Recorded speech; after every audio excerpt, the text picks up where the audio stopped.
الحمدللہ رب العالمین وبہ نستعین واشہد ان لا الہ الا اللہ وحدہ لا شریک لہ واشہد ان محمدا عبدہ ورسولہ صلی اللہ علیہ وعلی آلہ وصحبہ وسلم تسلیما کثیرا اما بعد.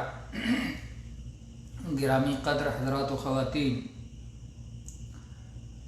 الشرح الممتع سے کتاب البیع کے درس کا سلسلہ اللہ کے فضل و کرم سے جاری ہے، جس میں گزشتہ درس میں ہم نے یہ پڑھا تھا کہ مردار کی بیع حرام ہے، مردار کی بیع حرام ہے، اور اس پر تفصیل سے گفتگو ہو چکی ہے.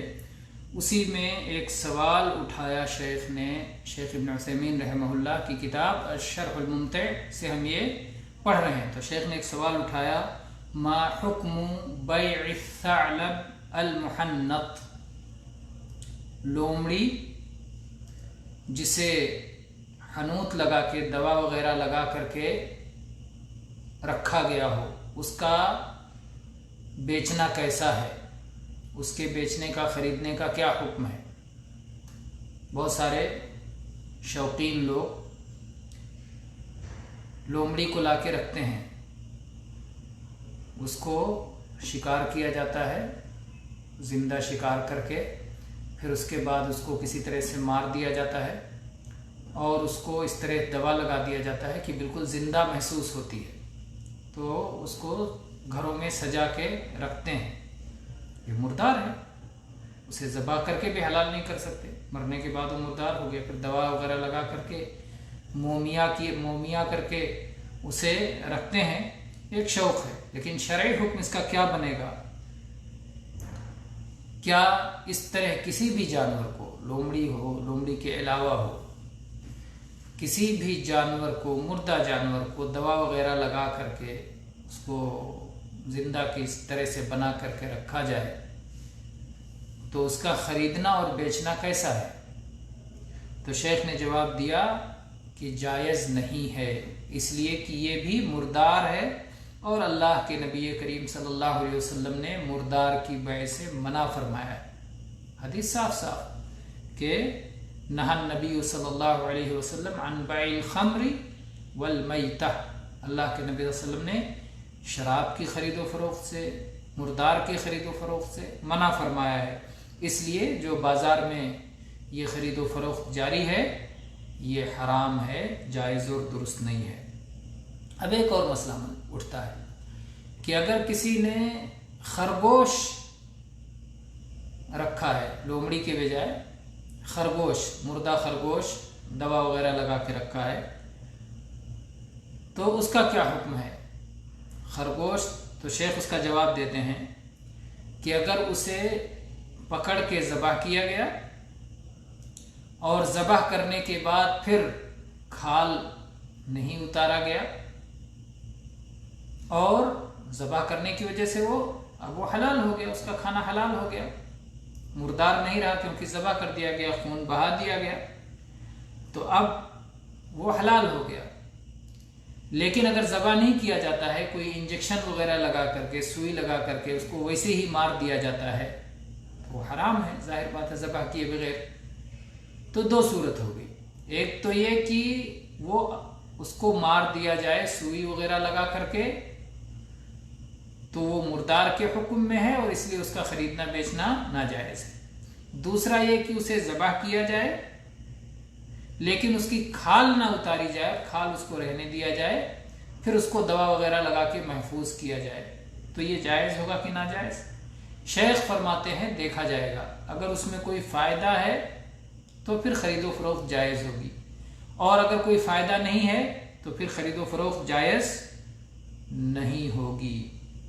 اس کے بعد میں پھر اگلا مسئلہ آتا ہے والسرجین النجس، یا بعض لوگ سرجین کہتے ہیں، سرگین اصلاً انگلش سے یہ عربی بنایا گیا ہے، یعنی ناپاک کھاد، اس کا بھی خریدنا اور بیچنا ناجائز ہے. کھاد جو پودوں میں ڈالا جاتا ہے، پیڑوں میں ڈالا جاتا ہے، तो इस खाद की 3 किस्में हो सकती हैं। एक तो ये कि नापाक हो, दूसरे ये कि पाक हो, तीसरे ये कि पाक है लेकिन ऊपर से कुछ नजासत पड़ गई है। तो 3 सूरत हो गई, नापाक और पाक और एक नजासत से आलूदा, यानी असलन पाक है लेकिन ऊपर से नजासत पड़ गई है। जहां तक नापाक खाद की बात है तो इसकी खरीदो फरोख्त जायज़ नहीं। अगर खाद नापाक है तो उसकी खरीदो फरोख्त जायज़ नहीं। मसलन गधे की लीद है, जिन जानवरों का गोश्त खाना हराम है उनका पेशाब पाखाना नापाक है, तो इसलिए गधे की लीद ये नापाक है। तो गधे की लीद को अगर कहीं बतौर खाद इस्तेमाल किया जाता है तो ये अलग मसला है कि बतौर खाद इस्तेमाल कर सकते हैं या नहीं, ये दूसरा मसला है। यहाँ खरीदो फरोख्त की बात हो रही है, तो चूंकि गधे की लीद नापाक है इसलिए उसकी खरीदो फरोख्त जायज़ नहीं है। अगर उसका इस्तेमाल जायज़ मान भी लें तो भी खरीदो फरोख्त नाजायज़ है, इसलिए कि अल्लाह के नबी सल्लल्लाहु अलैहि वसल्लम ने नजिस मैता की बै से मना किया। और मैता की बै से क्यों मना किया? उसकी नजासत की वजह से। तो हर नजिस चीज़ की बै ममनू है। इसी तरह से इंसान का पाखाना अगर कहीं बतौर खाद इस्तेमाल किया जाता हो तो खुद ब खुद खाद बन जाए, इस्तेमाल हो जाए, अलग मसला है, या कहीं जमा करके इस्तेमाल किया जाता हो, लेकिन उसकी बै नाजायज़ है क्योंकि वो नजिस है। और इस तरह की चीज़ें जो नजिस में आती हैं सबकी बै नाजायज़ है। और शेख ने कहा कि इसमें इल्लत ये है कि इस तरह की चीज़ों को बतौर खाद इस्तेमाल करना भी दुरुस्त नहीं है, क्योंकि इंसान नजिस चीज़ को बतौर खाद इस्तेमाल करे तो ऐसा करना हराम है। लेकिन बहुत सारे उलमा की अक्सरियत नजिस खाद के इस्तेमाल करने को जायज़ करार देती है, और वो कहते हैं कि इंसानी फजलात से और गधे की लीद वगैरह से दरख्तों और पौधों को खाद दिया जा सकता है, लेकिन क्या इस बुनियाद पर कि ये चीज़ अगरचे नापाक है लेकिन इससे फ़ायदा उठाया जाता है, जब इससे फ़ायदा उठाया जाता है तो इसका ख़रीदना और बेचना भी जायज़ होना चाहिए। क्या इस बुनियाद पर हम कहेंगे कि नापाक खाद में इस्तेमाल की जाने वाली नापाक चीज़ों को भी ख़रीदा और बेचा जा सकता है? शेख कहते हैं कि इस मसले में ज़ाहिर यह है कि ऐसा करना जायज़ नहीं है, अगरचे कि उससे नफ़ा उठाया जाता हो, क्योंकि नबी करीम सल्लल्लाहु अलैहि वसल्लम ने फरमाया इन्नल्लाह हर्रम बैअल खम्री वल मैतती वल खिंजीरी वल असनाम। अल्लाह ताला ने शराब को हराम किया, शराब का बेचना हराम किया, मुर्दार का बेचना हराम किया, सूअर का बेचना हराम किया, बुतों का बेचना हराम किया। सहाबा ने कहा अल्लाह के नबी सल्लल्लाहु अलैहि वसल्लम आपका क्या ख्याल है मुर्दार की चर्बी के बारे में, जिससे कश्तियों पे लेप किया जाता है, जिसको चमड़ों पे लगा के चमड़ों को नरम किया जाता है, और जिसको लोग दिया में जलाते हैं, चिराग में जलाते हैं जिस चर्बी को। तो ये नफ़ा की चीज़ें सहाबा ने गिनाई कि मुर्दार की चर्बी है, ठीक है, लेकिन उससे ये फ़ायदा उठाया जाता है। तो अल्लाह के नबी सल्लल्लाहु अलैहि वसल्लम फरमाया ला हुआ हराम, नहीं, उसका बेचना जायज़ नहीं है, वो हराम है। तो इससे मालूम होता है कि जो चीज़ हराम और नजिस हो उसका बेचना जायज़ नहीं है। इस बुनियाद पर अगर हम ये कहें कि नापाक चीज़ों को बतौर खाद इस्तेमाल करना जायज़ है तो भी उसकी खरीदो फरोख्त जायज़ नहीं, उसका बेचना और ख़रीदना जायज़ नहीं है। तो ये हो गई पहली किस्म, खाद की पहली किस्म जो नापाक है, नापाक खाद का बेचना और ख़रीदना नाजायज़ है। दूसरी किस्म है नापाकी से आलूदा, यानी असलन वो पाक है लेकिन उसमें नापाकी लग गई है, ऊपर से नापाकी पड़ गई है, तो इसका बेचना जायज है। इसका बेचना जायज है इसलिए कि जो ऊपर से नापाकी पड़ जाती है उसको साफ किया जा सकता है, पाक किया जा सकता है। तो एक पाक चीज जिस पर नापाकी पड़ गई हो, उसकी वजह से वो नापाक हो गया हो और उसको पाक किया जाना मुमकिन हो, तो उसका बेचना जायज है। इसकी मिसाल ऐसे ही है, जैसे कहीं मिट्टी है, मिट्टी पाक है, अब उस पर किसी ऐसे जानवर ने पेशाब कर दिया जिसका पेशाब नापाक होता है, तो उस पेशाब की वजह से वो मिट्टी नापाक हो गई। तो इस वजह से क्या ये कहेंगे कि अब ये मिट्टी का बेचना और खरीदना नाजायज हो गया? नहीं, उसे पाक किया जा सकता है, इसलिए इसका बेचना जायज है। ये भी नहीं कहेंगे कि नहीं पाक कर लो उसको उसके बाद बेचो, नहीं, जो खरीद रहा है उसको बता दिया जाए कि भी ये नापाक है, इस पर नापाकी पड़ी हुई है और आप इसे पाक कर सकते हैं और इस तरह से इसे पाक कर सकते हैं। उसकी मिसाल ऐसे ही है, जैसे कोई कपड़ा है, पाक साफ कपड़ा है, उसमें पेशाब लग गया, कपड़ा नापाक हो गया या कोई और नापाकी लग गई, तो उस कपड़े को धो के पाक किया जा सकता है। इसलिए उस नापाकी की हालत में भी उस कपड़े को बेचा जा सकता है। जरूरी नहीं है कि पाक करके ही बेचा जाए, अलबत्ता बेचते हुए बता दिया जाए कि ये कपड़ा नापाक है, ताकि खरीदने वाला धोखे में न रहे और इस्तेमाल से पहले उसे पाक कर ले। तो ये दो सूरतों का हुक्म मालूम हो गया। नापाक खाद, उसका बेचना जायज नहीं। पाक खाद लेकिन नापाकी से आलूदा है और उसका पाक किया जाना मुमकिन है, तो उसका बेचना जायज है। और तीसरी सूरत है पाक खाद, तो जाहिर बात है जब नजासत से आलूदा का बेचना जायज है तो पाक का बदरजे औला बेचना जायज है। जैसे बकरी की मेंगनी हुई या ऊंट का या इसी तरह से गाय बैल भैंस का गोबर, ये सब पाक है, तो इसका बेचना भी जायज है।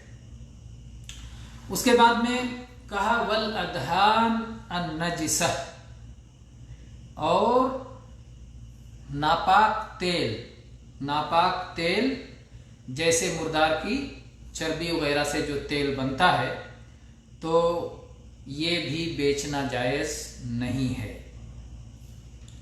मुर्दार से जो चर्बी निकले वो नापाक है और उसका बेचना भी जायज नहीं है। और उसकी दलील वही हदीस जो बार बार गुजरी कि नबी करीम सल्लल्लाहु अलैहि वसल्लम ने शराब के बेचने को और मुर्दार के बेचने को और खिंजीर सूअर के बेचने को और बुतों के बेचने को हराम करार दिया। सहाबा ने कहा कि अल्लाह के नबी सल्लल्लाहु अलैहि वसल्लम, मुर्दार की चर्बी से कश्तियों को लेप दिया जाता है और चमड़ों को उससे नरम किया जाता है लगा करके, और ऐसे ही उसके चिराग जलाए जाते हैं, दिए जलाए जाते हैं। तो अल्लाह के नबी सल्लल्लाहु अलैहि वसल्लम ने फरमाया नहीं, वो हराम है, यानी उसका बेचना हराम है। सहाबा ने बताया कि इससे नफा उठाया जाता है, इससे फायदा उठाया जाता है, तो क्या फायदा उठाने की बुनियाद पर इसका खरीदो फरोख्त जायज होगा? आप सल्लल्लाहु अलैहि वसल्लम ने कहा नहीं, नफा उठाया जा सकता है लेकिन खरीदना और बेचना जायज नहीं है। अगर किसी के पास कोई मुर्दार है, उससे वो चर्बी निकाल लेता है और चर्बी को इन चीजों में इस्तेमाल करता है, जायज है, इस्तेमाल कर सकता है, लेकिन उसका बेचना जायज नहीं है। उसके बाद में फिर मुसन्निफ कहते हैं और वो तेल जो नजासत से आलूदा हो, यानी तेल तो असलन पाक है लेकिन नजासत उसमें मिल गई है, नजासत ऊपर से पड़ गई है, तो उसका भी बेचना जायज नहीं है। जैसे एक गैलन आपके पास तेल है, उसमें कोई मुर्दार पड़ गया या कोई भी नजासत पड़ गई जिसकी वजह से वो नजिस हो गया, तो تو اب حنبلی مذہب میں یہ بات ہے کہ اس کا بیچنا جائز نہیں ہے، کیونکہ ان کا ماننا یہ ہے کہ اسے پاک کیسے کریں گے، پاک نہیں کر سکتے۔ تو وہ نجاست سے آلودہ چیز جس کا پاک کیا جانا ناممکن ہو، اس کا بیچنا ناجائز ہے۔ تو شیخ ابن عثیمین رحمہ اللہ فرماتے ہیں کہ یہ تصور اور یہ خیال کہ تیل کو پاک نہیں کیا جا سکتا، چونکہ یہ خیال درست نہیں ہے، اور تیل کو پاک کیا جانا ممکن ہے، اس لیے ہر وہ چیز جس میں نجاست پڑ گئی ہو یا جس میں نجاست لگ گئی ہو یا جو چیز نجاست سے آلودہ ہو گئی ہو، اگر نجاست سے پاکی ممکن ہے، طہارت ممکن ہے، تو پھر اس چیز کی بیع جائز ہے۔ تو اس طرح سے اس تیل کی بھی بیع جائز ہے جس میں نجاست پڑ گئی ہو اور جس کو پاک کیا جانا ممکن ہو۔ جیسے ناپاک کپڑے کو بیچا جا سکتا ہے، ویسے ناپاک تیل کو بھی بیچا جا سکتا ہے۔ اب یہاں سوال یہ آتا ہے کہ اس ناپاک تیل کو کیسے پاک کریں گے، کیسے اسے پاک کیا جا سکتا ہے؟ تو اس کا جواب یہ ہے کہ بعض ایسی کیمیائی چیزیں، ایسے مٹیریل، ایسے مادے پائے جاتے ہیں جو تیل میں ڈال دیے جائیں تو پھر اس کی وجہ سے وہ پاک ہو جاتا ہے، یا اسی طرح سے اس میں پانی ڈال دیا جائے اور پانی ڈالنے کے بعد پھر اسے پکایا جائے تو پھر اس کے ذریعے سے بھی اسے پاک کیا جا سکتا ہے۔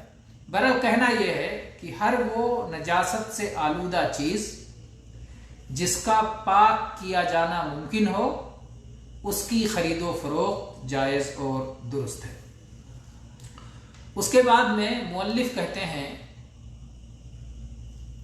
زاد المستقنع کے لکھنے والے، جس پر شیخ ابن عثیمین رحمہ اللہ نے شرح کی ہے، وہ کہتے ہیں وَيَجُوزُ الْإِسْتِصْبَاحُ بِهَا فِي غَيْرِ مَسْجِد، اور اس تیل سے جس میں نجاست پڑ گئی ہے اس سے چراغ جلانا یا دیا جلانا، اسے چراغ میں استعمال کر لینا جائز ہے، مسجد کے علاوہ کسی اور جگہ، یعنی آدمی اپنے گھر میں جلا لے، کسی اور کے گھر میں جلا دے، کھلے میدان میں دیا بنا کے جلا دے لوگوں کی روشنی کے لیے، جائز ہے، لیکن مسجد میں جائز نہیں ہے۔ شیخ فرماتے ہیں کہ یہ مسئلہ کیوں بیان کیا مؤلف نے؟ اس لیے کہ ان کے زمانے میں مٹی کا تیل، گیس، آج کی طرح سے بجلی، یہ سب کا وجود تو تھا نہیں، تو لوگ تیل ہی جلایا کرتے تھے۔ تیل لے لیا، تیل میں ایک کپڑے کی باتی بنائی، فتیلہ بنایا اور اس میں آگ لگا دی، دیا میں تیل رکھا، اس میں باتی لکھ دیا اور جلا دیا، اور اس طرح سے روشنی ہو گئی۔ جب تک تیل باقی رہے گا، کپڑا تیل کھینچتا رہے گا، روشنی ہوتی رہے گی، جلتا رہے گا۔ تو اس لیے ایک مسئلہ یہاں بیان کر دیا کہ چراغ جلانا، اس تیل سے، ناپاک تیل سے بھی چراغ جلانا اور دیا جلانا جائز ہے۔ یہ کتاب البیوع سے متعلق نہیں ہے، یہ ایک استطرادی مسئلہ ہے کہ چونکہ اسی سے متعلق تھا تو اس کو بیان کر دیا۔ بیع سے متعلق نہیں ہے کہ اس کی بیع جائز یا ناجائز ہے، اس کو تو بیان کر دیا۔ استعمال جائز ہے ناجائز ہے وہ لے آیا، اس کو علماء کہتے ہیں استطراد۔ اور استطراد یہ جب بوقت ضرورت اہل علم کے یہاں جائز اور درست ہے، جب مصلحت ہو تو استطراد کیا جاتا ہے، یعنی اصل مسئلے سے ہٹ کر، جس مسئلے سے متعلق بیان ہو رہا ہے یا جس مسئلے سے متعلق سوال آیا ہے، اس سے ہٹ کر اور مسائل کو بیان کیا جاتا ہے، اور اس کی دلیل نبی کریم صلی اللہ علیہ وسلم کی حدیث پاک میں بھی پائی جاتی ہے کہ اللہ کے نبی صلی اللہ علیہ وسلم سے سمندر کے پانی کے بارے میں پوچھا گیا کہ اللہ کے نبی سمندر کے پانی کے بارے میں آپ کیا فرماتے ہیں؟ تو آپ نے فرمایا هو الطہور ماؤہ، समुंदर का पानी पाक है। सवाल का जवाब हो गया। लेकिन आपने इस्तितराद के तौर पर और फरमाया वल हिल्लु मैततुहु, और समुंदर के मुर्दे भी हलाल है। तो मुर्दार के बारे में सवाल नहीं हुआ था, लेकिन चूंकि मसलहत थी, मसलहत का तकाजा था कि जिस शख्स को समुंदर के पानी के पाक व नापाक होने के बारे में शुबा हो गया, उसको मुर्दार के बारे में भी शुबा हो सकता है, और उसको ज़रूरत भी इसकी पड़ सकती है। समुंदरी सफ़र करेंगे तो भूख लगेगी, खाने की चीज़ तलाश होगी, तो समुंदर में ज़िंदा मछली हर वक्त मिलना आसान नहीं है। मरी हुई मछलियाँ भी मिल सकती हैं या दूसरे समुंदरी हैवानात मुर्दार शक्ल में मिल सकते हैं, तो उसका मसला भी बयान कर दिया जाए। तो अल्लाह के नबी सल्लल्लाहु अलैहि वसल्लम ने फरमा दिया कि समुंदर के मुर्दार भी हलाल है। तो ये इस्तितराद है। तो यहाँ भी मुअल्लिफ ने ये बताया कि नजासत से आलूदा तेल से चिराग जलाना जायज़ है, ये इस्तितराद के तौर पर है।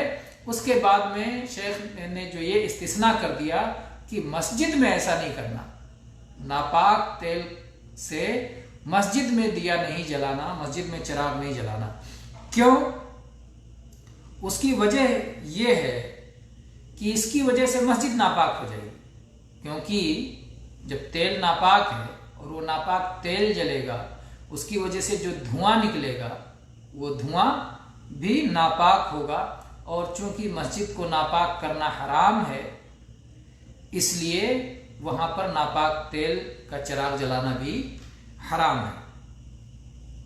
शेख फरमाते हैं कि इस मसले की बुनियाद ये है कि इस्तिहाला की वजह से कोई चीज पाक नहीं हो जाता।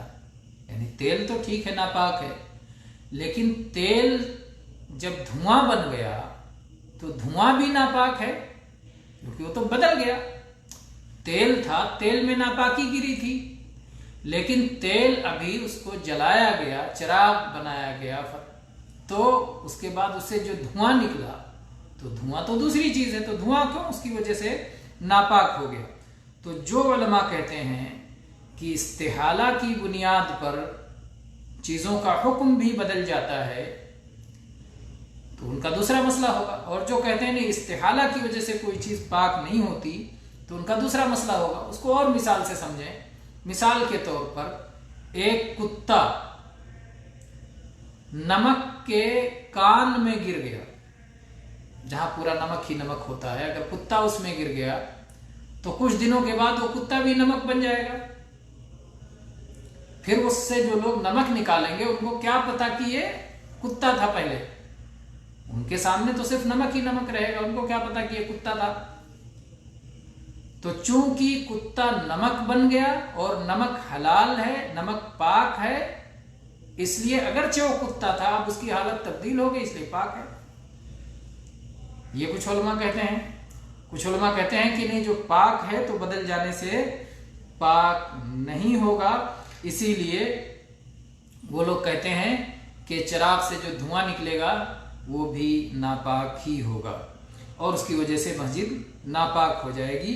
तो मुअल्लिफ ने जो ये कहा कि मस्जिद में चिराग न जलाया जाए, उससे मालूम होता है कि मस्जिद की मुअल्लिफ की राय भी यही है कि उसकी वजह से मस्जिद नापाक हो जाएगी, और मुर्दार की चर्बी से मस्जिद में चिराग जलाना जो है दुरुस्त नहीं है। तो बहरहाल उसमें दो मसला है। एक ये कि मुर्दार जब शेख ये कह रहे हैं कि जो नजासत से आलूदा तेल हो उससे चिराग जला सकते हैं, इससे मालूम होता है कि जो नजिस हो, जिसे मुर्दार की चर्बी जो नजिस हो, उससे चिराग नहीं जला सकते मुतलकन, ना मस्जिद ना कहीं और आपको मालूम है कि इस मसले में उलमा में इख्तिलाफ है, और उसकी वजह वही है कि जब नबी करीम सल्लल्लाहु अलैहि वसल्लम से सहाबा ने पूछा कि अल्लाह के नबी, मुर्दार की चर्बी के बारे में आपका क्या ख्याल है कि उससे लोग कश्तियों पे लेप करते हैं और चमड़ों पर लगाकर उसे नर्म करते हैं और उससे लोग चिराग जलाते हैं, तो अल्लाह के नबी सल्लल्लाहु अलैहि वसल्लम फरमाया ला हुआ हराम, नहीं वो तो हराम है। तो ये अल्लाह के नबी सल्लल्लाहु अलैहि वसल्लम का ये फरमाना कि वो हराम है, इससे क्या मुराद है? यानी वो चर्बी हराम है, उसका इस्तेमाल हराम है, या उसकी बै हराम है? क्योंकि बै से मुताल्लिक गुफ्तगू थी। तो बाज़ उलमा की राय है कि बै हराम है, बाज़ उलमा की राय है कि इस्तेमाल हराम है, और इस पर बात इससे पहले गुजर चुकी है। अब मसला ये है कि क्या मुर्दार हराम है, मुर्दार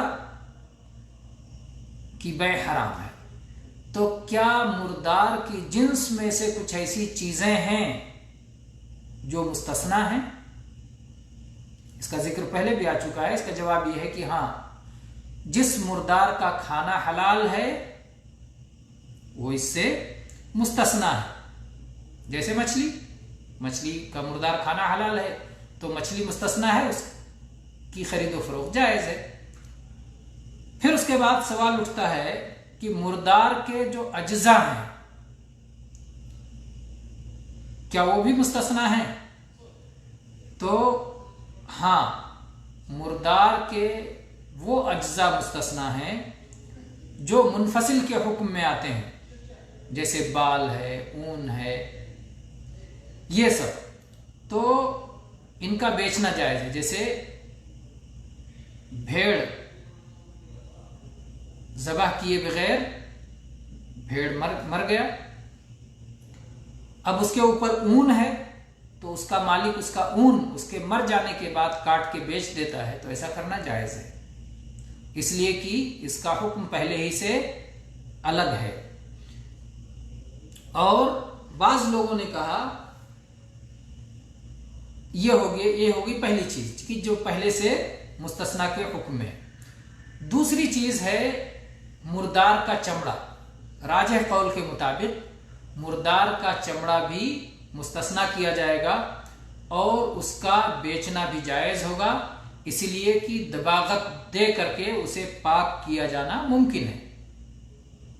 तो गोया जब जानवर मर गया तो उसके सारे अज्जा नापाक हो गए मुर्दार होने की वजह से, चमड़ा भी नापाक हो गया। लेकिन चूंकि चमड़ा ऐसा नापाक है जिसको पाक किया जा सकता है दबागत के जरिए से, जैसे एक कपड़ा जिसमें नजासत लग गई हो उसे पाक किया जा सकता है, तो वो कपड़ा बेचा जा सकता है, ऐसे ही ये चमड़ा भी बेचा जा सकता है, क्योंकि दबागत के जरिए इसका भी पाक किया जाना मुमकिन है। बाज़ अहले इल्म ने कहा कि नहीं, चमड़े का इस्तिस्ना नहीं किया जाएगा, ये भी मुर्दार का एक हिस्सा है और ये भी नापाक है। और फिर हमें यह भी नहीं मालूम कि हम जिस शख्स के हाथ ये चमड़ा बेचेंगे क्या वो दबागत भी देगा या दबागत नहीं देगा,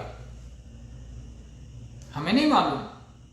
तो इसलिए मुर्दार का चमड़ा बेचना भी जायज नहीं है।